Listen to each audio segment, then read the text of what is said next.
আরে বাবাজি, আজ আমার আপনার সামনে জাহান্নামের বয়ান করলি, সুন্নতের কথা বললে উম্মতের দিল কান্দে না, জাহান্নামের আগুনে ভয় হয় না। কিন্তু আমার আপনার বয়স, কারো বয়স 40 বছর, কারো বয়স 50, 60, 80, 90 বছর। এরে বাবাজি, করাচির হযরত হাকিম আখতার সাহেব রহমাতুল্লাহি আলাইহি তিনি সুন্দর করে একটা ঘটনা এইভাবে নোট করে কোট করে উম্মতের জন্য বলে দিয়েছে। কথাটা মূলত হাকিমুল উম্মত আশ-শাবিরি থানবীর কথা।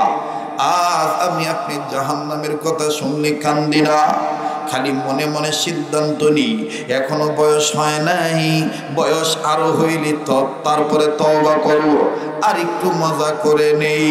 আর যুবক যুবতী, কার জন্য জানি জীবনের শেষ মাহফিল, কার পিছনে জানি মালাকুল মউত দাঁড়ায় আছে, কার জন্য জানি জঙ্গলার বাস রেডি হয়ে গেছে, কার জন্য জানি কাপড়ে কাপড় তৈয়ার হয়ে গেছে। বাজান, কেউ চলিয়া গেলে চলিয়া যাইতে দিবেন, কারো যাওয়া দেখে কেউ যাবেন না, নিজের চিন্তা নিজে করবেন। দেখেন তো দেখি দিলটা নরম হয় কিনা, এক ফোঁটা চোখের পানি ফালাইতে পারেন কিনা। যেহেতু আপনার কবরে আপনি যাবেন, আমার কবরে আমি যাব, যার যার কবরে তার তার জবাব দেওয়া লাগবে। মান আরাফা নাফসাহু ফাকাদ আরাফা রাব্বাহু। এই জন্য মুতাবার শায়েখগণ বলেন, বুজুর্গ উলামায়ে কেরাম লেখেন, নিজের যে চিনল সে আল্লাহকে চিনল। মান আরাফা নাফসাহু ফাকাদ আরাফা রাব্বাহু। যে নিজের চিনল সে আমার আল্লাহরে চিনল, যে নিজেরে চিনে নাই সে আমার আল্লাহরেও চিনে নাই। ও আজিজ তোলাবাগণ, দেখেন অন্তরে ধাক্কা কিনা,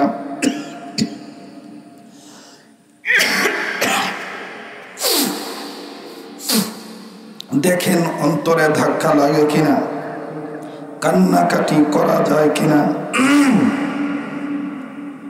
মাইকলা ভাই, টনটা চিকন করেন, বাসটা মোটা করেন, ভলিউমটা মেজারমেন্টে রাখেন, শ্বাস টানতেছে।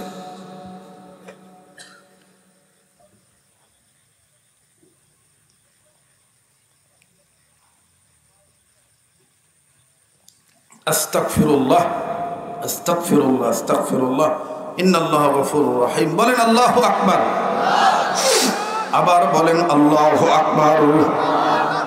বাজান, কেউ কোন না, কেউ কারো দিকে তাকাইয়েন না, নিজের দিকে নিজে তাকান। আমি কিন্তু আপনাদের চাইতে বড় রোগী, যার কারণে বড় ডাক্তারখানায় আসি। আমার রোগের কোনো ঔষধ পাই কিনা। যদি আমার মতন আপনি রোগী হয়ে থাকেন, তাহলে নিজের চিকিৎসার জন্য উম্মতের হক্কানি আলেমদের কাছ থেকে ঔষধ নিয়ে যাবেন। বাবাজি, আজ আমার আপনার চোখে পানি নাই, গুনাহ করতে করতে কলব নষ্ট হয়ে গেছে, যার কারণে চোখের পানি আসতে চায় না। এই মজলিসে বসার পর দিন নরম হইতে চায় না। মতাবার বুজুর্গরা বলেন, চোখের পানিকে পুঞ্জি বানাও, দুনিয়া আখেরাতে কোনো পুঞ্জির অভাব হবে না। বাজান, কারো যদি গুনাহ থেকে থাকে, গুনাহ মাফ পাওয়ার জন্যে একটা ডাক দেন না, বলেন না আল্লাহ।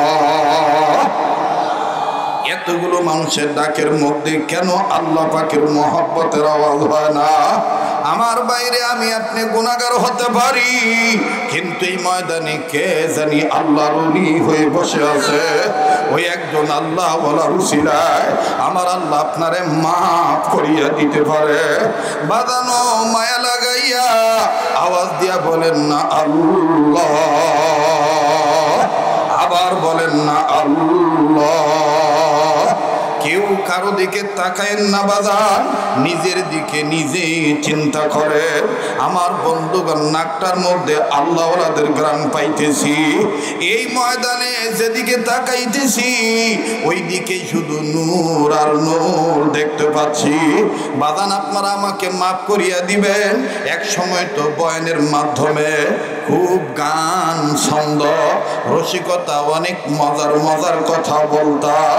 আমার বন্ধুরে তখন আমি বুঝি নাই, এখন আল্লাহ ওয়ালাদের সহবতে যাইয়া আল্লাহ ওয়ালারা দেখেন কিসের মালা আমার গলায় পরায় দিল।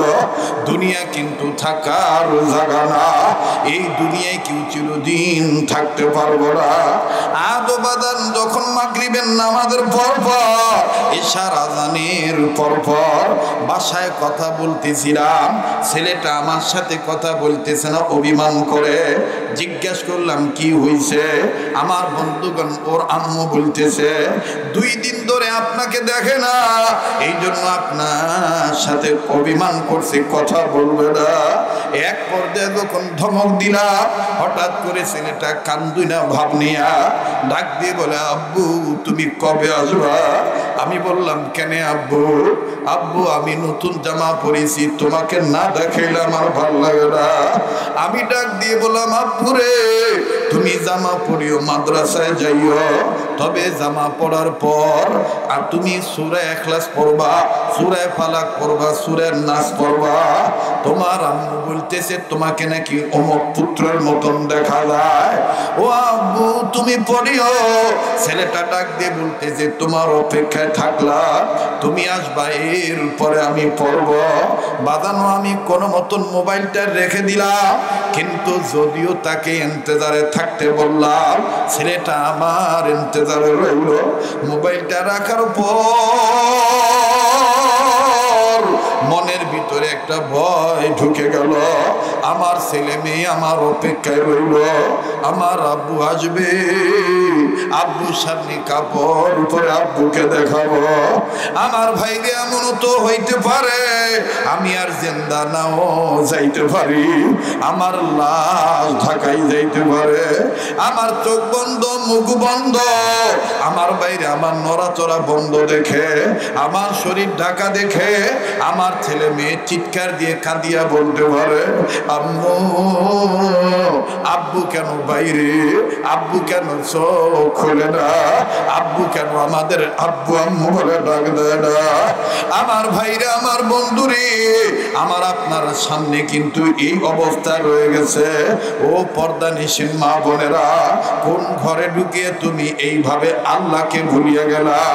মা গো আজকে তোমাকে যেই মা বোনেরা লাল কাপড় পরার কারণে চিনি শরবত খাওয়াইয়া, হাতের পাখার বাতাস দিয়া, কপালে তোমারে চুমা দিয়া, সুন্দর একটা টেবিলে বসাইয়া নানাবিধ তোমারে ছন্দ শোনাইয়া, মা গো নতুন বধূ মানিয়া তোমারে জায়গা করে দিল। মা বোন তোমরা জানিয়া রাখিও, ওই ঘর ওই বাড়ি থেকে একদিন তোমার সাদা কাপড় পরে কিন্তু বের হইতে হবে। দুনিয়া কিন্তু থাকার জায়গা না বাজান, আমার আপনারও কিন্তু এরকমই হবে। কাজী বাজান মায়া লাগায় বলেন না আল্লাহ, ডাক দেন না, দেন না, দেন না, দেন না, আবার বলেন না আল্লাহ। বাজান আসেন না, মরার আগে মরিয়া যায়। সাহাবায়ে কেরামের জামাতকে আল্লাহ রাসূল প্রায় বলতেন, ওগো আল্লাহর বান্দারা তোমরা মরার আগে মরিয়া যাইও। সাহাবীরা বলতেন, ইয়া রাসূলুল্লাহ মানুষ আবার জিন্দা থাকতে মরার আগে কেমনে মরে? আল্লাহর নবী বলতেন, মাঝে মধ্যে আপন আপন কবরের সামনে দাঁড়াইবা, কবরস্থানের সামনে দাঁড়াইবা, চক্ষুটা বন্ধ করবা আর আপন আপন মরণের কথা স্মরণ করে কাঁদবা, আর এইভাবে ভেবে ভেবে বলবা, চক্ষুটা বন্ধ করিয়া বলবা, একটু বুঝি আমি মরিয়া গেছি, আমার লাশ গরম পানি দিয়া ধোয়াইতেছে, আমার জন্য কাপনের কাপড় রেডি করতেছে। বাজান মরার আগে মরে যাওয়া লাগবে। আজ আমি আপনি মরার কথা শুনলো কান্না আসে না, কিন্তু আকাবির দেওয়ান উলামায়ে কেরাম বুজুর্গদের কাছে জেনে দেখবেন, ফকিহুল আসর, ফকিহুন নাফ রশিদ আহমদ গঙ্গী রহমতুল্লাহি আলাইহি আমার ভাইরা মৃত্যুর কথা চিন্তা করতে করতে কবর আযাবের ভয়ে কানতে কানতে আল্লাহর ওলির চোখ অন্ধ হয়ে গেছিল, আল্লাহর ওলির চোখ অন্ধ হয়ে গেছে। এমন কান্না কানতেন। আমার ভাইরে, তুমি আমি প্রত্যেক রাত্রে ঘুমানোর সময় মোবাইল টিপি করি, আর রশিদ আহমদ গম্ভীর রহমতুল্লাহ আলাইহি প্রত্যেকটা রাত্রে ঘুমানোর আগে একটা কাগজের টুকরার মধ্যে চিঠি লিখতেন। ওই চিঠিটা যেই বালিশে মাথা রেখা ঘুমাইতেন, ওই বালিশের নিচে জমা রেখা দিতেন। খাদেমগণ সকালবেলা বিছনা ঝাড়তে যাইয়া বালিশের তল থেকে এই চিঠিটা পাইত। চিঠির ভাষা এইরকম ছিল, আল্লাহর ওলি ঘুমার আগে চিঠি লিখে এইভাবে কাঁদিয়া কাঁদিয়া চিঠি লিখে ঘুমাইতেন। চিঠির ভাষা এইরকম ছিল,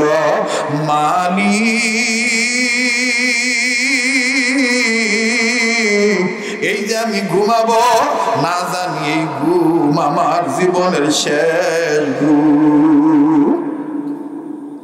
বাজান রে, না জানি এই বয়ান আমার আপনার জীবনের শেষ বয়ান। খুব খেয়াল করে শুনবেন। টুপি পরা যেমন সুন্নাত, দাড়ি রাখা যেমন সুন্নাত, আমার বন্ধুগণ সুন্নতি পোশাক পরিচ্ছদ গ্রহণ করা যেমন সুন্নাত, ঠিক বন্ধু কান্নাকাটি করাটাও সুন্নাত। আল্লাহর হাবিবের চাইতে কেউ বেশি কান্দেন নাই। কাজে একটা ডাক দেন না, বলেন না আল্লাহ। যার আল্লাহ বলতে ভালো লাগে বুঝিয়ে নিবেন, আমার আল্লাহ আপনারে মাফ করিয়ে দিছে, আমার আল্লাহ আপনারে মহব্বত করে। কাজী মায়া লাগে আবার ডাক দেন না, বলেন না আল্লাহ। দেও না আজিজ তোলাবা, তোমরা না আগামী প্রজন্মের আল্লাহওয়ালা আলেম হতে চাও, তোমরা না হাফেজ হতে চাও, বড়দের মজলিসে বসিয়া ডাক দাও না আল্লাহকে আল্লাহ বলিয়া, বলো না আল্লাহ। দেন না, দেন না, বলেন না আল্লাহ, আবার বলেন না আল্লাহ। আল্লাহ দেখো তোমার গোলামরা কেমনে ডাকে। বাইরে কিছুক্ষণের মধ্যে দেখবেন জমিন থেকেও কান্নার আওয়াজ আসবে। কান্নাকাটি যদি আমার আপনার নাও আসে, কান্না অভিনয় করেন, আমার আল্লাহ আমাকে আপনাকে মাফ করিয়ে দিবে। বাবাজি, লম্বা করার কোন সুযোগ নেই। আমি আপনি জাহান্নামের কথা শুনলে কানতে চাই না, অথচ হাকিম আক্তার সাহেব রহমতুল্লাহ আলাইহি লেখেন, কথাটা মূলত হাকিমুল উম্মত আশরাফ আলী থানভীর কথা। আশরাফ আলী থানভী রহমতুল্লাহি আলাইহি সাইয়্যিদুত তাইয়্যিবা হাজী আমদাদুল্লাহ মুহাজিরে মক্কি রহমতুল্লাহর কাছ থেকে কথাটা নকল করেছেন। আর এই কথাটা ইনটুটাল নোট করেছেন আমার বন্ধুগণ ঢাকা নগরের হযরত মুফতি জাফর আহমদ দামাত বারাকাতুল আলিয়া। উনি অনেক কিতাব লিখেছেন, করাচি হযরতের অনেক কথা নোট করেছেন, অনেক কিতাবাদি লিখেছেন। তার মধ্যে একটা কিতাব লিখছেন নেপালে 7 দিন। নেপালে করাচির হযরত যত জায়গায় বয়ান করেছেন আমার বন্ধুগণ, তত জায়গার বয়ানগুলি মুফতি জাফর আহমদ দামাত বারাকাতুল আলিয়া এই কথাগুলি নোট করে কোট করেছেন উম্মতের ফায়দার জন্য। ওই গ্রন্থের মধ্যে লেখা আছে, আমার আপনার বয়স আজকে বেশি, এরপরও জাহান্নামের কথা শুনে কান্দি না, সুন্নতওয়ালা উম্মত হতে চাই না। অথচ বাদান রে, মাত্র 7 বছরের বালক, নবী বংশের ছেলে, যার ঊর্ধ্বতম পুরুষের নাম হযরত আলী, জান্নাতি ফ্যামিলির সন্তান। এই বালক ছেলে 7 বছরের সন্তান। খুব খেয়াল করে শুনবেন বাবা, মুরব্বীদের সাথে মসজিদে গেছেন নামাজ আদায় করতে। নামাজ যখন শেষ হয়ে গেল, নামাজ আনতে সব মুরব্বীরা যার যার মতন বের হয়ে গেল, কিন্তু 7 বছরের বালক মসজিদ থেকে বের হয় না।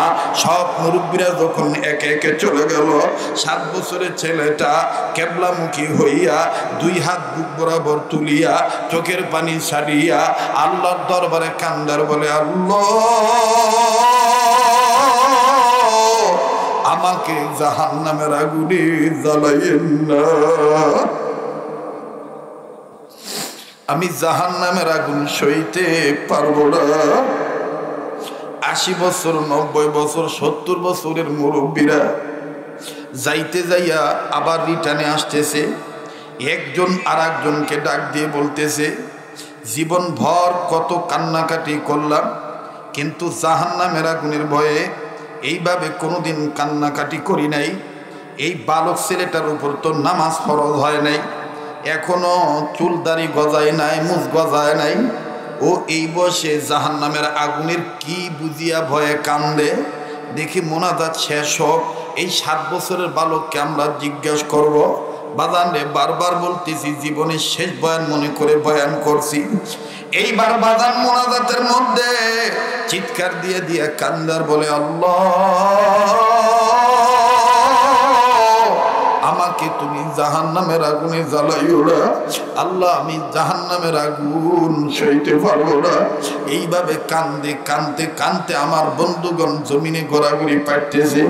এক পর্যায়ে যখন মোনাজাত শেষ হয়ে গেল, মুরব্বীরা মসজিদের ভিতর আবার ফের প্রবেশ করে, চোখের পানি মুছাইয়া দিয়া ছেলেটাকে বুকের কাছে নিয়া মুরব্বীরা চতুর্দিকে ঘেরাও করিয়া বসিয়া ডাক দিয়ে বলতেছেন, বাবা আমরা তোমার কাছে 2টা বিষয়ে জানবার চাই।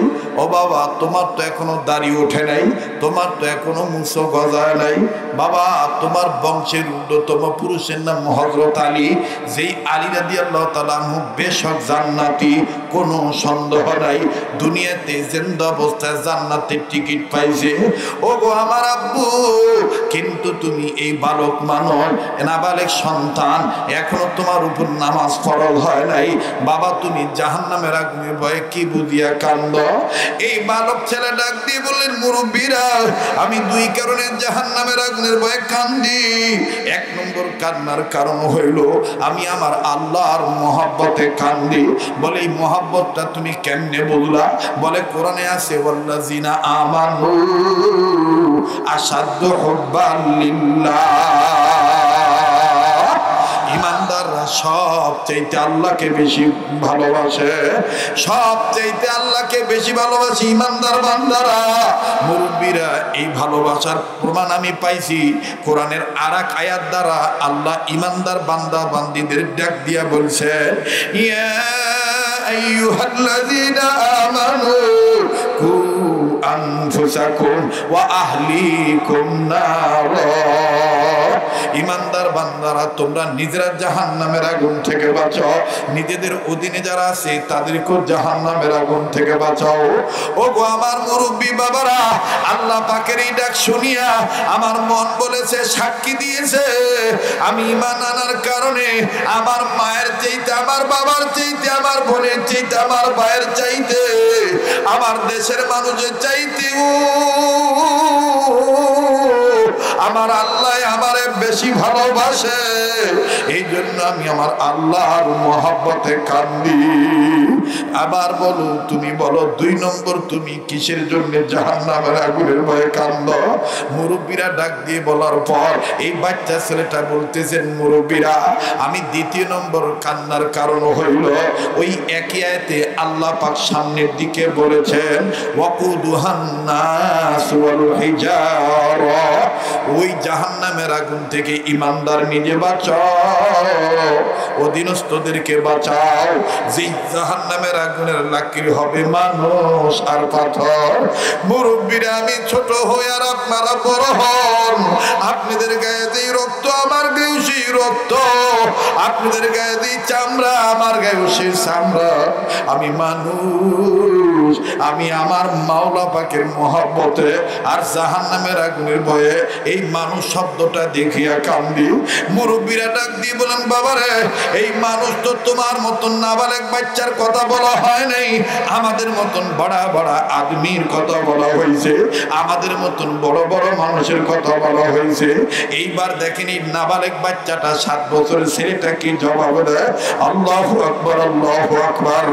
এই ছেলেটা ডাক দিয়ে বললেন, মুরব্বীরা আপনারা আমারে যদিও ছোট মানুষ বলতে দেন, আমি আমার মায়ের রান্না করার সময় এই ওয়াকুদুহান নাস ওয়াল হিজারা শব্দের ব্যাখ্যা তালাশ করিয়া পাইছি। আমার আম্মা যখন খড়ির আগুন ধরাইয়া চুলার মধ্যে রান্না বসায়, আমি আমার মায়ের দেখেছি।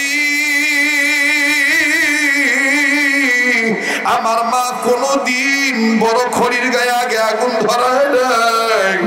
আমার মা ছোট ছোট ছোট খড়ির গায়ে আগে আগুন দাও দাও করে ধরাইছে। চুলার মধ্যে আগে ছোট ছোট খড়ি ঢুকাইছে। এই ছোট ছোট খড়ির গায়ে যখন দাও দাও করে আগুন ধরছে, তখন আমার মা এই আগুনের তাপ ঠিক রাখার জন্য বড় খড়ি আস্তে আস্তে দিছে। মুরব্বীরা আমার জীবনের ভয় হলো, না জানি আমার আল্লাহ ওই জাহান্নামের আগুনের ভিতরে আমার মতন ছোট গোলামকে আগে দিয়া জাহান্নামের আগুন গরম করে, এরপরে বুঝি আপনাদের মতন বড় বড় মানুষকে আস্তে আস্তে ঢুকাবে। এই জন্য আমি কান্দি। আমার বাইরে বয়স্ক লোকেরাই বাচ্চা ছেলেটার হাত ধরে বলে, বাবা বাবা তুমি আমাদের জন্য দোয়া করো, আল্লাহ যেন আমাদেরকে আল্লাহওয়ালা বানায় দেয়। আমরা ওয়াদা করলাম আর জীবনে কান্নাকাটি ছাড়া থাকবো না। কাজী বাজান আর লম্বা নয়, কান্নাকাটি করাটাও কিন্তু সুন্নাত। আল্লাহর মহব্বতে, আল্লাহর ভয়ে, আল্লাহর জন্যই কান্নাকাটি করাও কিন্তু সুন্নাত। নবীজি শিখাই দিয়ে গেছে। বাবাজি আর লম্বা নাই। আজ আমার আপনার কাছে, আমি আপনার কাছে দাবি আছে উম্মত, কিন্তু বাদান সুন্নত নাই, নবীর মহব্বত নাই। আমি 2-3 মিনিটে আশিক রাসূলের কথাটা বলি, ফিনিশিং দেব। তবে ভুলে যাবেন না, 5 কাজ ধারাবাহিকভাবে করবে যারা, আল্লাহ পাকের ওলি হবে তারা। নাম্বার 1 সকল প্রকার গুনাহ থেকে বেঁচে থাকা। নাম্বার 2 আল্লাহর হুকুম ফরজ ইবাদত ঠিক মতন আদায় করা। নাম্বার 3 আল্লাহর হুকুম ওয়াজিব ঠিক মতন আদায় করা। নাম্বার 4 নবীদের সুন্নতরা উম্মত হওয়া। ওবাদান দাবি শুধু আশিক রাসূল বললে হবে না, সুন্নতরা উম্মত হইতে হবে। আজ আমার আপনার অন্তরে নবীর মহব্বত নাই, কিন্তু হাদিস খুলে দেখেন, ইতিহাস প্রমাণ করে বাদান রে আজ আমি আপনি নারী পাইয়া রাসূলকে ভুলে গেছি। অথচ সাহাবায়ে কেরামের জীবনী খুলে দেখেন, আহা বিবি ব্যবহার করেছে, গোসল ফরজ হয়ে গেছে, ফরজ গোসল করার জন্য পানির কাছে গেছে। আমার বাইরে প্রতিমধ্যে কে জানি ডাক দিয়ে বলে, নবী দুনিয়ায় নাই, মোহাম্মদ নবীকে কাফেররা বিদায় করে দিয়েছে। এই সাহাবী গোসলের জন্য মুখের মধ্যে পানি নিয়েছে, কিন্তু বাদান এই কথা শোনার পর মুখ থেকে পানি ফেলে দিল। এই নাপাক গায়ে বিবির কাছে দৌড়ায় আসলো, আসিয়া ডাক দিয়ে বলে, বিবি রে তরবারি দে, যুদ্ধের ময়দানে যাব। বিবি বলতেছেন, স্বামী গো আপনি তো নাপাক, আপনার উপর তো গোসল ফরজ হয়ে গেছে। সাহাবী কান্দার বলে, বিবির কার জন্য গোসল করব, আমার নবী তো দুনিয়ায় নাই। ধরে দে বিবি, বিদায় দে, বেঁচে থাকলে দেখা হবে দুনিয়ায়, আর না হয় দেখা হবে হাসরের বেলায়। বিবির কাছ থেকে তরবারি নিয়া এই সাহাবী রাসূলের মহব্বতে পড়িয়া গোসলের কথা ভুলে যাইয়া ধর্মকে প্রতিষ্ঠা করার জন্যে, সুন্নতলা উম্মত হওয়ার জন্যে, নবী যা ধরতে বলছে সেটা ধরার জন্যে, নবী যেটা ছাড়তে বলছে সেটা ছাড়ার জন্যে এই সাহাবী যুদ্ধের ময়দানে গেলেন, কাফেরদেরকে বিদায় করলেন, কয়েকটা কাফেরকে বিদায় করলেন। ও পরবর্তীতে অন্যান্য কাফেরদের আক্রমণে এই সাহাবী আক্রান্ত হয়ে গেলেন, এই সাহাবী শহীদ হয়ে গেলেন। যুদ্ধ যখন শেষ হয়ে গেল, জানা ঘটনা শুধু স্মরণের জন্য বলছি, আমলের জন্য যেন সহজ হয়, এজন্য পাথর হিসেবে বলছি। বাবা যুদ্ধ যখন শেষ হয়ে গেল, আল্লাহ রাসূল মদিনার বুলবুল এতিম নবী ডাক দিয়ে বললেন, ও আমার আল্লাহর বান্দারা, আমার প্রিয় সাহাবীরা, যারা ধর্মকে প্রতিষ্ঠা করার জন্যে, আমি যা ধরতে বলছি তা ধরার জন্যে, আমি যা ছাড়তে বলছি তা ছাড়ার জন্যে, যারা নিজের জীবন দিয়া শহীদ হয়ে গেল, আমি রাসূল বলে দিলাম ওই শহীদ সাহাবীদের লাশ খুঁজে খুঁজে বের করো, তাদেরকে বিনা গোসলে কবর দিয়ে দাও। সাহাবীরা শহীদ সাহাবীদের লাশ খুঁজে খুঁজে বের করতেছে, বিনা গোসলে কবর দিয়ে দিবে। ঠিক ইন দি মিন টাইম বহু দূর থেকে একটা মহিলা, একজন মা পাগলিনী বেশে চিৎকার দিয়ে আসতেছে, আর ডাক দিয়ে বলতেছে, নবীজি সব সাহাবীদেরকে বিনা গোসলে কবর দিয়ে দেন, আমার স্বামীর বিনা গোসলে কবর দিয়েন না, আমার স্বামী না পাক, আমার স্বামীকে আপনি গোসল করে কবর দেন। নবী আমার ডাক দিয়ে বললেন, কে গো তুমি? কোথায় তোমার বাড়ি? কোথায় তোমার ঘর? তোমার স্বামীর পরিচয় কি? এই মহিলাটা ডাক দিয়ে বললেন, নবী গো, আমার স্বামীর নাম হানজালা, আমি আপনার প্রিয় সাহাবী হানজালার বিবি। আমার স্বামীর উপর গোসল ফরজ ছিল, ফরজ গোসল করার জন্য পানির কাছে গেছে। ঠিক ইন মিন টাইম কে জানি বলছে, আপনি নবী নাকি দুনিয়ায় নাই? ওগো নবীজি, গোসলের কথা ভুলে যেয়ে আমার স্বামী নাপাক গানি আপনার প্রেমে পড়িয়া জীবন দিয়ে শহীদ হয়ে গেছে। তাই বলি, আল্লাহর নবী গো, আমার স্বামীকে আপনি বিনা গোসলে কবর দিয়েন না। আমার নবী ডাক দিয়ে বললেন, বিবিরে, আমার নবী ডাক দিয়ে বললেন, সাহাবীর বিবিরে, আমি এক্ষুনি হানজালার লাশ তালাশ করে বের করার জন্য বলছি। এবার নবী আমার ডাক দিয়ে বললেন, ওগো আমার প্রিয় সাহাবীরা, হানজালার লাশ কই খুঁজে খুঁজে বের করো। এইবার সাহাবী হানজালার লাশ খুঁজে বের করলেন। যেই সাহাবী, এই সাহাবীর লাশ দেখে দৌড় মেরে নবীর কাছে আসলেন। নবী বললেন, পাইছো নাকি তালাশ করে? সাহাবী ডাক দিয়ে বলতেছেন, ইয়া রাসূলুল্লাহ, পাইছো তো পাইছি, তবে আজীব একটা ব্যাপার। বলে, কি ব্যাপার? বলে, মনে হচ্ছে হানজালাকে কে জানি নগদ গোসল করাইছে। হানজালার শরীর ভিজা, গায়ের পশম থেকে পানির ফোঁটা টপটপে জমিনে পড়তেছে, দাড়ি ভিজা, চুল ভিজা। নবীজি বললেন, আমিও দেখব। এইবার নবীজি হানজালার লাশের কাছে গেলেন, যাইয়া দেখতেছেন শরীর ভিজা, মাথার চুল ভিজা, দাড়ি ভিজা, মনে হচ্ছে কে জানি টাটকা গোসল করায় পাঠায় দিছে। নবীজি ডাইনে তাকাইলেন না, বামে তাকাইলেন না, আকাশের দিকে তাকাইলেন। ফানাজালা জিবরাইল আমিন, জিবরাইল আমিন হাজির হয়ে গেলেন। জিবরাইল আমিন হাজির হয়ে বললেন, ইয়া রাসূলুল্লাহ, ইয়া হাবিবাল্লাহ, আপনি টেনশন করবেন না। ওগো ভাই জিবরাইল, এই হানজালারে কে গোসল করায় দিল?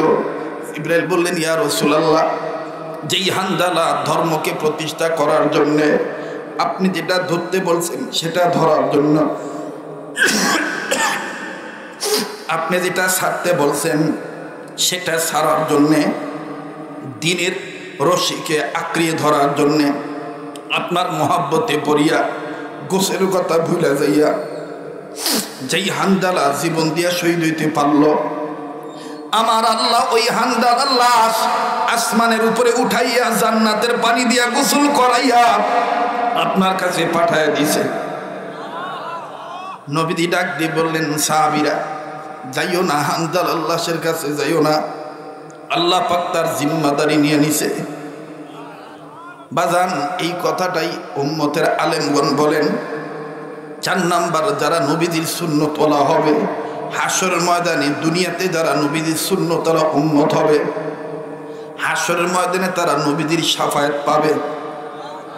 আরো জোরে কোন সুবহানাল্লাহ। কাজেই 5 কাজ ধারাবাহিকভাবে করবে যারা, আল্লাহ পাকের ওলি হবে তারা। 4 নম্বর হলো নবীজির সুন্নত ওয়ালা উম্মত হওয়া।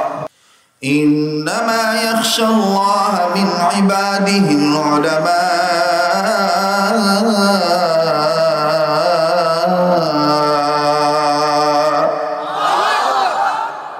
কোরআনের সাথে কারো কোনো দুশমনী আছে?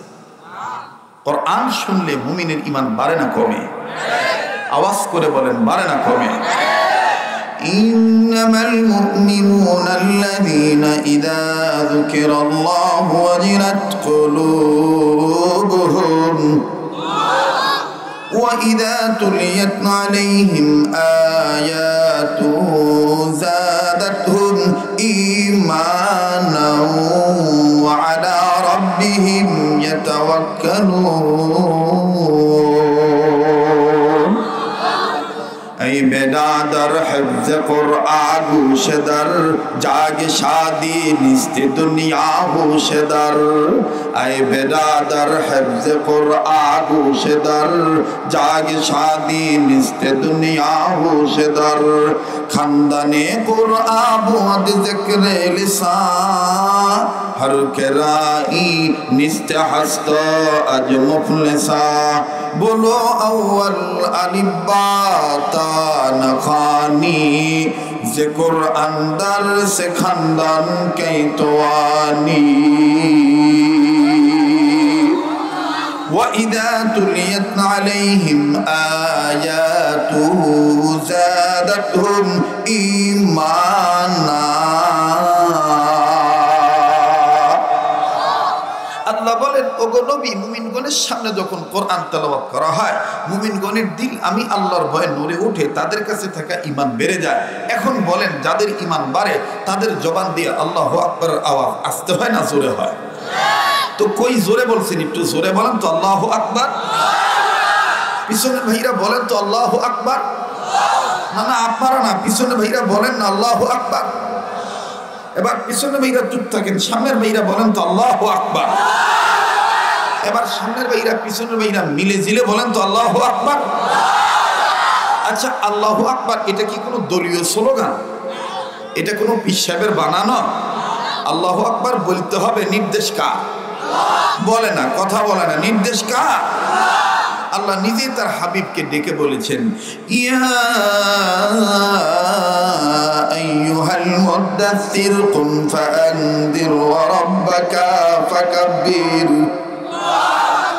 ইয়া আইয়ুহাল মুদাথথির কুম ফাআনদির ওয়া রাব্বাকা ফাকাব্বির আল্লাহ তার হাবিবকে আদর করে ডেকে বলেছেন ও কম্বলওয়ালা ও চাদরওয়ালা কখনো কম্বলওয়ালা কখনো চাদরওয়ালা বলে ডেকেছেন আদর করে ডেকে বলেছেন আপনি দাঁড়ান আপনার হাবিবের আমার হাবিব প্রিয় হাবিব আপনি দাঁড়ান আপনি রবের মাহাত্ম্য ঘোষণা করেন তাকবীর দেন যেখানে আল্লাহ তার নবীকে তাকবীর দিতে বললেন সেখানে আমরা সুন্নতওয়ালা উম্মত হয়ে আল্লাহু আকবার বলবো কি বলবো না বলেন বলেন বলবো কি বলবো না তাহলে একটু জোরে বলেন আল্লাহু আকবার এবার বলেন আল্লাহু আকবার বলা মানে কার নামের জিকির করা কথা কয় না কার নামের জিকির করা হ্যাঁ আল্লাহর নামের জিকির করা আল্লাহর নামের জিকির করতে হবে কোরআনে আছে না নাই আবার বলেন আছে না নাই ফাযকুরুনি আযকুরকুম আমার ভাইরা আল্লাহ বলেন তোমরা আমাকে স্মরণ করো আমি আল্লাহ তোমাদেরকে স্মরণ করব সুবহানাল্লাহ বলবেন না এখানে তাফসীরে বাইজাবির মধ্যে আছে হযরত উলামায়ে কেরামগণ লেখেন উম্মতের হক্কানি আলেমগণ লেখেন মুহাক্কিকিন মুফাসসিরিন কেরামগণ লেখেন আল্লাহর বান্দারা আল্লাহকে স্মরণ করবে ইবাদত করার মাধ্যমে আর আল্লাহ তাআলা বান্দাদেরকে স্মরণ রাখবে তার প্রতিদান দেওয়ার মাধ্যমে সওয়াব দেওয়ার মাধ্যমে সুবহানাল্লাহ বলেন এখন আপনারা বলেন বান্দার জিকির বড় না আল্লাহর জিকির বড় এই ফ্যানটা আমার সমস্যা হচ্ছে গলা বসে যাচ্ছে অন্যদিকে আমার ভাইরা আমার বন্ধু আর এটা বন্ধ করে দিলে আরো ভালো হবে আওয়াজ শব্দ দূষণ কমে যাবে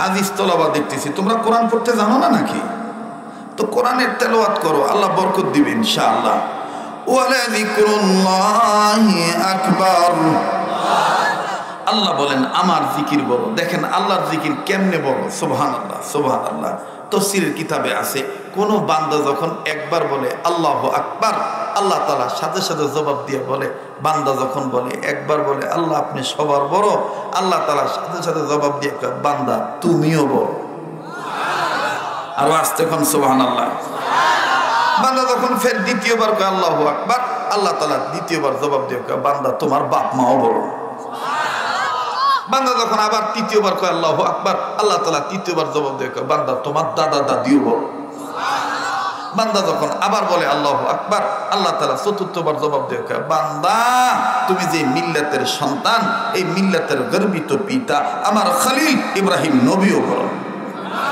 বান্দা যখন আবার বলে আল্লাহু আকবার আল্লাহ তাআলা ডাক দিয়ে বান্দা এই ইব্রাহিম খলিলের রুহানি পিতা তোমাদের রুহানি পিতা যারা না বানাইলে আমি কিচ্ছু বানাইতাম না আমার সেই প্রিয় হাবিবে মুহাম্মদ হাবিবে কিবরিয়া সেই নবীও বড় বান্দা যখন আবার বলে আল্লাহু আকবার আল্লাহ তাআলা ডাক দিয়ে বান্দা আমার দেওয়া জবান নিয়ে তুমি বলতেছো তোমাকে তো এই জবানটা আমি দিয়েছি, ওয়ালিসানা ওয়া শাফাতাইন, এটা আমার দেওয়া। বান্দা তুমি যে চোখ দিয়ে দেখো এই চোখটাও আমার দেওয়া। আলাম নাজআল লাহু আইনাইন, তোমার এই দর্শন শক্তি আমি দিয়েছি। বান্দা তোমার আজকে চোখ হয়েছে, নাক হয়েছে, মুখ হয়েছে, বান্দা তুমি কি পিছনের ইতিহাস ভুলে গিয়েছ? বান্দা তোমার এমন একটা সময় ছিল, হাল আতা আলাল ইনসানি হিনুম মিনাদ দাহরি লাম ইয়াকুন শাইআম মাযকুরা, বান্দা তুমি উল্লেখযোগ্য কোনো বস্তুই ছিলে না। আমি তোমাকে সুন্দর সুশ্রী করে বানিয়েছি, তোমার হাতের জায়গায় হাত, পায়ের জায়গায় পা, নাকের জায়গায় নাক, চুলের জায়গায় চুল, সব আমি দিয়েছি। বান্দা তোমার এই সৃষ্টি নিয়ে তুমি একটু গবেষণা করে দেখো, আমি কিন্তু তোমার এই সব সৃষ্টির স্রষ্টা। বান্দা আমি তোমার সব সৃষ্টির স্রষ্টা। আল্লাযী খালাকাকা ফাসাওয়াকা ফাআদালাক, সব সৃষ্টির স্রষ্টা আমি রে বান্দা। তোমার এই যে সুন্দর সূরত, তোমার এই যে স্ট্রাকচার, তোমার এই যে বডি ফিটনেস, বডি বিল্ডার খামিরা, এটা আমি তৈরি করেছি। ফি আইয়ি সূরাতিন মা শাআ রাক্কাবাক, এটা আমার তৈরি করা। বান্দা আমি তোমাকে কত সুন্দর করে বানাইলাম, যার কারণে আমি কুত্তা বানাই আহসান বলি নাই, বিড়াল বানি আহসান বলি নাই, শিগাল বানি আহসান বলি নাই। আমি কোন ঘোড়া, ছাগল, বকরি, ভেড়া, উট, দুম্বা এগুলো বানিয়ে কিন্তু আমি আহসান বলি নাই। তোমার ক্ষেত্রে আমি আল্লাহ আহসান বলেছি। লাকাদ খালাকনাল ইনসানা ফি আহসানি তাকওয়িম, আমি রব্বে করিম তোমাকে সুসমন্ডিত, সুশ্রী, ওয়ান্ডারফুল, বিউটিফুল, সুপার করে বানাইলাম। কিন্তু বান্দা তোমার জন্য আমার বড় আফসোস, বানাইলাম আমি, নিমুখ হারামগিরি করো আমার সাথে। এই বান্দা, ইন্নাল ইনসানা লিরাব্বিহি লাকানুদ, সবচেয়ে বড় নিমুখ হারাম তুমি রে বান্দা। ইয়া আইয়ুহাল ইনসানু মা গাররাকা বিরাব্বিকাল কারীম, হে মানুষ আমি রবের পথ ভোলা তোমাকে কিসে করে দিল? আমি জানি বান্দা তুমি গুনাহ করতে করতে হয়ে গেছো গুনাহগার। আর আমি রব্বে কাবার একটা নাম আছে গফফার, আমি গফফার নাম নিয়ে তোমাকে বলছি তুমি আমার কাছে ফিরে আসো। ফাফিরু ইলাল্লাহ, আমার কাছে ফিরে আসো, আমি তোমাকে মাফ করে দেব। ফাফিরু ইলাল্লাহ, দৌড় মারো বান্দা, আমার দিকে দৌড় মারো, ফিরে আসো, আমার দিকে ফিরে আসো। সাবিকু ইলা মাগফিরাতিম মির রাব্বিকুম, দৌড় মারো বান্দা, প্রতিযোগিতার মাধ্যমে আমার কাছ থেকে গুনাহ মাফ নেওয়ার জন্য দৌড়াও। বান্দা তুমি ভাবিও না আমি তোমার কাছ থেকে অনেক দূরে, না বান্দা না, আমি তোমার যতটা কাছে, তোমার মাও তোমার এত কাছে নাই, তোমার বাবাও তোমার এত কাছে নাই। নাহনু আকরাবু ইলাইহি মিন হাবলিল ওয়ারিদ, আমি রব্বে কাবা জাল জালালি ওয়াল ইকরাম, গফুর और गफ्फार, হান্নান और মান্নান, খালিক और মালিক, হাইয়্যু और কাইয়্যুম, আমি কিন্তু তোমার ঘরের রগের চাইতেও নিকটে। তুমি আমাকে ডাক দাও, আমি তোমাকে মাফ করে দেব। উদউনি আস্তাজিব লাকুম, তুমি আমাকে ডাক দাও, আমি তোমার ডাকে সাড়া দেব। তোমার কিছু চাওয়া পাওয়া থাকলে আমার কাছে চাও, আমি তোমার চাওয়া পাওয়া মিটিয়ে দেব। ওয়া ইযা সালাকা ইবাদি আন্নী ফাইন্নী করিব, আমার কাছে চাও বান্দা চাও, আমি তোমাকে তোমার চাওয়া মিটিয়ে দেব। মুহতারাম হাজিরিন, ওলামা, তুলাবা, মুতাবার একটা খানকায় আপনারা এসেছেন। এই খানকা নিঃসন্দেহে মকবুল খানকা। এই খানকায় আপনারা কে কোথা থেকে এসেছেন আমার জানা নাই। যদি মনে করেন গুনাহ আছে তাহলে গুনাহ মাফ চাওয়ার জন্য আল্লাহর দেওয়া জবান নিয়ে চুপ করে থাকবেন না, চিৎকার দিয়ে বলেন না আল্লাহু আকবার। আমার বন্ধুগণ বলেন এই জবানটা কে দিয়েছে? আল্লাহ বলেন বান্দা আমার দেওয়া জবান নিয়ে তুই বলছিস আমি বড়, যে আমি আল্লাহ বললাম তুই বান্দা ছোট, তোর গুনাহগুলিও ছোট, তোকে মাফ করে দেওয়া আমি আল্লাহর বড় কাম। যা, তোকে মাফ করে দিয়ে বড় জান্নাতের অধিকারী বানায় দিলাম। ওয়ালাযিকরুল্লাহি আকবার। बहर दिनवा बहर दुनिया बहरो नम अल्लाह अल्लाह कर दबाया दो वसलम। बहर दिनवा बहर दुनिया बहरो नम अल्लाह अल्लाह कर दबाया दो वसलम। अल्लाह अल्लाह क्या मुबारक नाम है,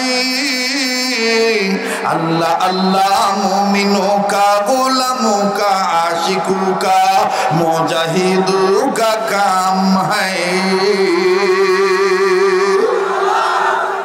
আপনারা হয়তো বা বিরক্ত হচ্ছে, আমি নির্ধারিত সময়ে আপনাদের কাছ থেকে বিদায় নেব ইনশাআল্লাহ। তো মোহতারাম হাজিরিন, লম্বা করতে চাই না, আমি সেই লক্ষ্যে আপনাদের সম্মুখ পানে কোরআনের হাজারো হাজারো আয়াত থেকে ছোট্ট একটা আয়াতে কারিমার অংশ বিশেষ তেলাওয়াত করেছি।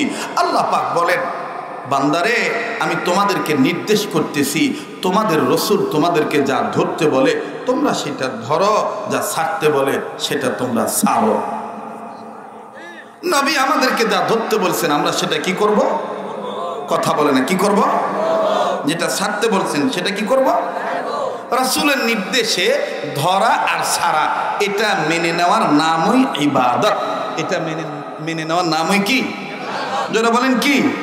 ইবাদত। হাকিমুল উম্মত মুজাদ্দিদুল মিল্লাত মাওলানা আশরাফ আলী থানভী রাহমাতুল্লাহি আলাইহি লেখেন যে ইবাদত ওই কাজকে বলে বান্দা বান্দি যেই কাজ আল্লাহর হুকুম মতে নবীর তরিকা মতে করে এই কাজের নাম ইবাদত। এই কাজের নাম, আবার বলেন, এই কাজের নাম ইবাদত। আল্লাহর হুকুম মতে নবীর তরিকা মতে যত কাজ করবেন দুনিয়াতে, মরার পরে জান্নাতে দিবে কে? ফাদখুলি ফি ইবাদি ওয়াদখুলি জান্নাতি। পড়েন না, ফাদখুলি ফি ইবাদি ওয়াদখুলি জান্নাতি। এ কথা কার? আবার বলেন কার? মুতাবার বুজুর্গ উলামায়ে কেরামগণ বলেন, আল্লাহর কোন বান্দা যদি আল্লাহর হুকুম মতে নবীর তরিকা মতে ইবাদত করে ওলি আল্লাহ হতে চায়, তারা যেন 5টা কাজ ধারাবাহিকভাবে করে। 5 কাজ ধারাবাহিকভাবে করবে যারা, আল্লাহ পাকের ওলি হবে তারা। বলেন কয় কাজ? আবার বলেন কয় কাজ? 5 কাজ ধারাবাহিকভাবে করবে যারা, আল্লাহ পাকের ওলি হবে। বলেন আল্লাহ পাকের ওলি হবে। কয় কাজ? বলেন কয় কাজ? 5 কাজ। নাম্বার 1, সকল প্রকার গুনাহ থেকে বেঁচে থাকা। সকল প্রকার গুনাহ থেকে বেঁচে থাকা, এটা কয় নম্বর কাজ? 1 নম্বর কাজ। গুনাহ ছোট হোক আর বড় হোক, গুনাহ গুনাহ গুনাহ গুনাহ। আপনারা পুরসা অঞ্চলের মানুষ, মহাদেবপুর থানার মানুষ, নওগাঁ জেলার বরেন্দ্র এলাকার মানুষ, আপনারা বলেন তো দেখি, প্রত্যন্ত অঞ্চলের অত্যন্ত আবেগ নিয়ে আপনারা বসেছেন, আপনারা বলেন আপনাদের এলাকায় এই জমিনে যে সার দেওয়া হয়, কীটনাশক দেওয়া হয়, এই বিষ কেউ যদি আপনাকে কম এনে দিয়ে বলে আবার সামান্য একটু বিষ খাও, খাবেন? হ্যাঁ, কি করবেন? পাগল হতো নাকি রে? পোষা অঞ্চলে একটা ধাক্কা দিয়ে খাবে না? পাগল হতো নাকি রে? পাগলা বাঁচবো? বিষ এনা খাইলেও যে জ্বালা, বেশি খাইলেও সে জ্বালা রে। তুই মুখ পাগলা বাঁচো রে, কথা খাই তো। গুনাহ তো গুনাহ, গুনাহ ছোট করলো সেই গুনাহ, বড় করলো। এই জন্য আমিরুল ওয়াক্ত কুতুবুল আলম হযরত মুহাম্মদুল্লাহ হাফিজুর রহমতুল্লাহ আলাইহি গুনাহ থেকে বাঁচার একটা স্লোগান শিখাইছেন। যদিও স্লোগানটা প্রথমত মুজাহিদ আজম শামসুল হক ফরিদপুরি রহমতুল্লাহি আলাইহি সাদাত সাহেব রহমতুল্লাহ আলাইহি স্লোগানটা নিয়ে আসেন এইভাবে, গুনাহ যত ছোট হোক করব না, নেকি যত ছোট হোক ছাড়বো না। বলেন বলেন, গুনাহ যত ছোট হোক করব না, নেকি যত ছোট হোক। আবার বলেন, গুনাহ যত ছোট হোক করব না, নেকি যত ছোট হোক। আবার গুনাহ যত ছোট হোক করব না, নেকি যত ছোট হোক ছাড়বো না। ওলি হইতে গেলে কয়টা কাজ করতে হবে ধারাবাহিকভাবে? 5 কাজের মধ্যে এটা কয় নাম্বার? 1 নাম্বার। কয় নাম্বার? সবাই বলেন কয় নাম্বার? 1 নাম্বার। এই 1 নম্বরটা মেনে নিল লাভ কি?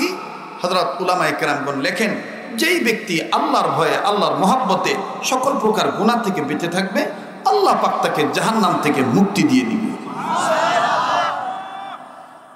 ভাই সারাদিন ভালো কাজ না করতে পারেন কিন্তু গুনাহ করবেন না। যেটা ধরলে মনে করবেন এটা আমার পাপ হবে, ধরবেন না তাকে। যেদিকে তাকাইলে মনে হবে যে এই আমার চোখের গুনাহ হবে, তাকাবেন না,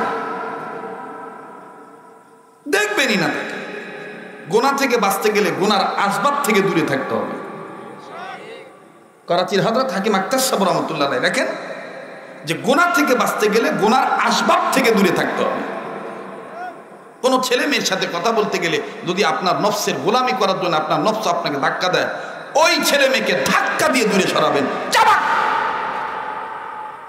তোর সাথে আমার জরুরত নাই কথা বলা।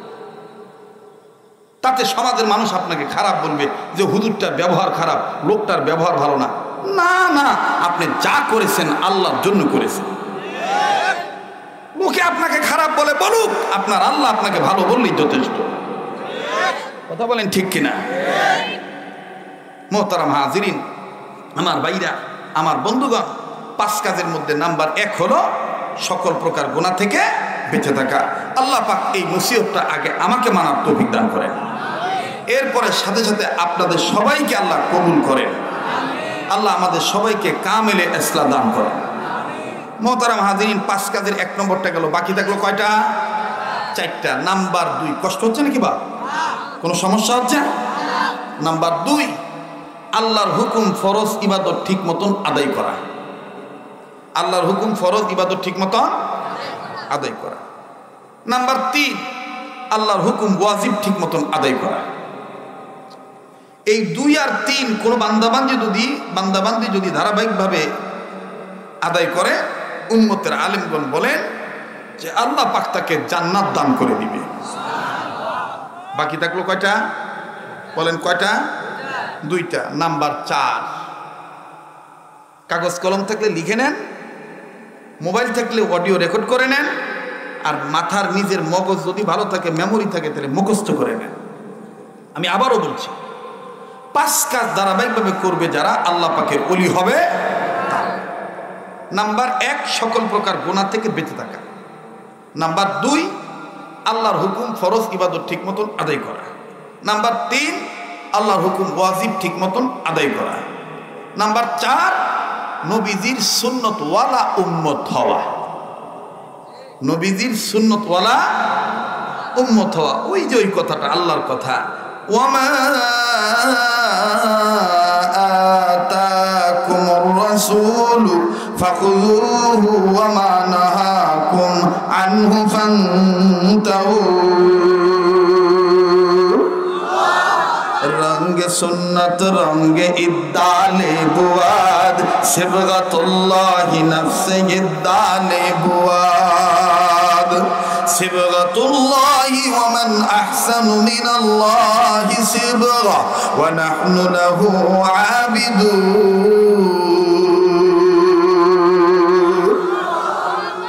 আমি রঙের রঙিন হব, আল্লাহ রঙের রঙিন হব। আর আল্লাহ রং কার কাছে পাবো? হাবিবে কিবরিয়া মুহাম্মদ রাসূলের কাছে আল্লাহ রং আছে। কথা কোন ঠিক কিনা? 4 নম্বর হলো সুন্নতওয়ালা উম্মত হওয়া। সুন্নতওয়ালা উম্মত হওয়া আপনার জীবন থেকে শুরু করে পর্যন্ত, আপনার জীবন থেকে শুরু করে মরণ পর্যন্ত আপনি রাসূলের সুন্নতওয়ালা উম্মত হবেন। আমি যদি এখন বলি, আপনারা তো সারা জীবন টুপিদারির সুন্নত শুনছেন, আমি যদি বলি যে ভাই, খানা খাওয়ার আগে ইন টোটাল সুন্নত কয়টা? অনেকেই বলবেন, আবার অনেকে বলতে পারবেন। খানা খাওয়ার আগে পরে বলেন তো ইন টোটাল সুন্নত কয়টা?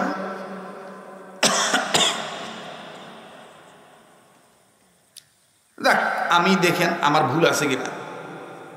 খানা খাওয়ার আগে পরে, খানা খান তো নাকি নাকি খান না?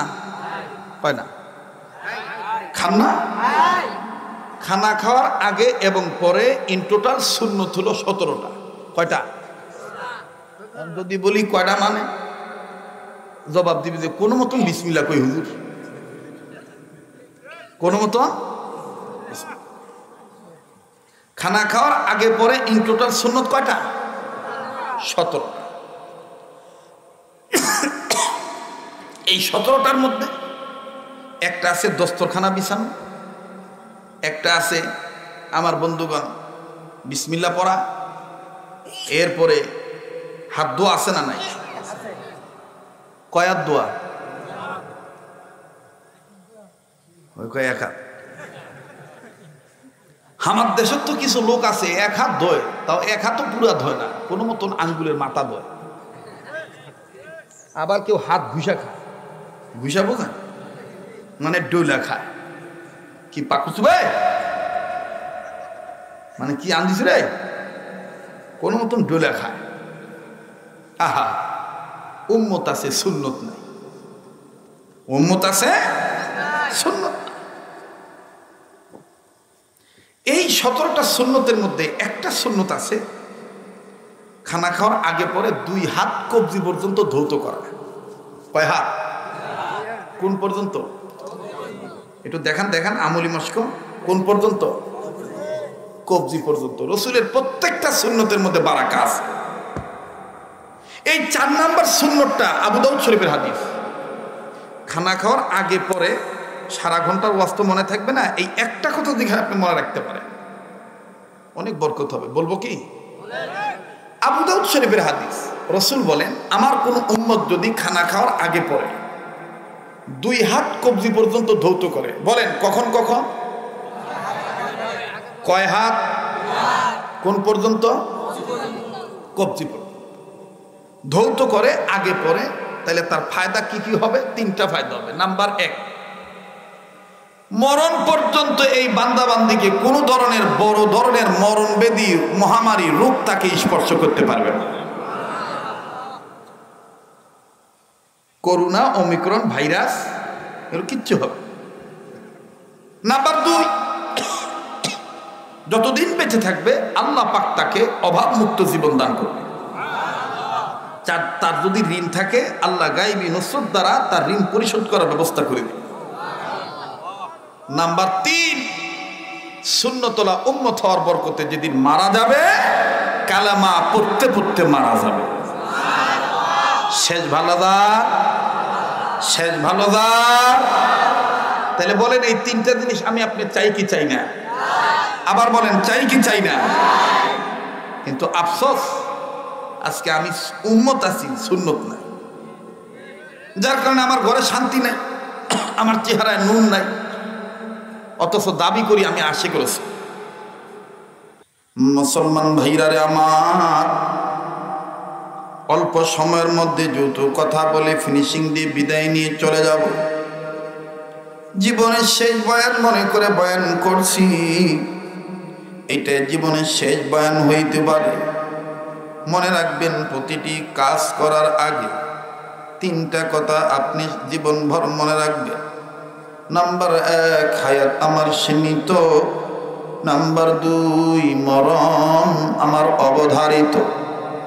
নাম্বার 1, হায়াত আমার সীমিত। নাম্বার 2, রিজিক আমার নির্ধারিত। নাম্বার 3, মরণ আমার অবধারিত।